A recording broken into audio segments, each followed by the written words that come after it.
ओम श्री सरस्वत्यै नमः। अशीतितमी कक्षा, विषय लृट लकार लुट लकार। ये भविष्यत काल के दोनों लकार हैं। इनका हम प्रयोग देखते हैं। भगवत गीता जी का श्लोक है, दूसरे अध्याय का 52 श्लोक, और एक ही श्लोक में दोनों लृट लकार भी है और लुट लकार भी है। यदा ते मोह कलिलं बुद्धिर्व्यतितरिष्यति तदा गन्तासि निर्वेदं श्रोतव्यस्य श्रुतस्य च। तो हम पहले इसको लिख लेते हैं। यदा ते मोह कलिलं बुद्धिः विअतितरिष्यति। ठीक है, और इसमें ढूंढ लेते हैं कि क्रियापद कौन सा है। तो क्रियापद है तरिष्यति, और इसमें वी और अति उपसर्ग लगे हैं। तो ये जो क्रियापद है ये प्रथम पुरुष एक वचन कर्तृवाच्य है, और ये लृट लकार में है। भविष्यत काल धातु है त्रि, प्लवन तरण योहो, पार जाना तैरना। सूत्र है लृट शेषे च 3-3-13।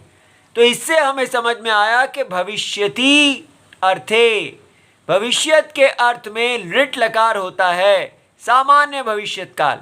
तो ये बन गया तरिष्यति, अच्छी तरह, जब अच्छी तरह तर जाएगी, इतना अर्थ बना। व्यतितरिष्यति, कौन तर जाएगी? बुद्धि ही। तो बुद्धि करता है और प्रथमा विभक्ति में है, एक वचन। तो बुद्धि एक वचन में है तो तरिष्यति भी एक वचन में वाला उसके साथ जोड़ा, क्रिया भी जैसा करता वैसी क्रिया। और प्रथम पुरुष में बुद्धि है तो क्रिया भी प्रथम पुरुष में। ये इकारांत स्त्रीलिंग है, मति शब्दवत। मति ही मति मतयः, बुद्धि ही बुद्धि बुद्धयः। अब बुद्धि जब अच्छी तरह तर जाएगी, किसको तर जाएगी? कर्म को। कर्म कौन है? मोह कलिलम। मोह कलिलम समास है, इसको द्वितीय विभक्ति दी। कर्म को द्वितीय विभक्ति मिलती है कर्तृवाच्य में, ये एक वचन है। समास मोह कलिलम अर्थात मोह आत्मक दोष को। तो जब कहाँ से आया? यदा, अव्यय है। जब बुद्धि मोह आत्मक दोष को तर जाएगी, किसकी बुद्धि? ते माने संबंध, तुम्हारी। तो इसलिए षष्ठी संबंध में षष्ठी एक वचनम, युष्मत शब्द, दकारांत पुल्लिंग। तो हमारा अर्थ बन गया जब तुम्हारी बुद्धि मोहात्मक दोष को अच्छी तरह तर जाएगी। तो यहाँ लिट लकार लगाया भगवान ने, सामान्य भूतकाल, कोई निश्चित अवधि नहीं दी है। जब ऐसा होगा तब क्या होगा? तदा गंतासी। तो गंतासी से हमें समझ में आ गया ये मध्यम पुरुष एक वचन का है। तो इसलिए यहाँ क्रिया जो है मध्यम पुरुष एक वचन की है, तो कर्ता भी मध्यम पुरुष एक वचन का होना चाहिए। तो हमने यहाँ पर कर्ता त्वम अपने आप इसके साथ जोड़ दिया, त्वम गंतासी, तुम जाओगे। और ये इसको प्रथमा विभक्ति मिल गई। तो किसको जाओगे? त्वम निर्वेदम गंतासी, तुम निर्वेद को प्राप्त करोगे। किसका? निर्वेद क्या होता है? वैराग्यम। तुम निर्वेद को प्राप्त करोगे तब।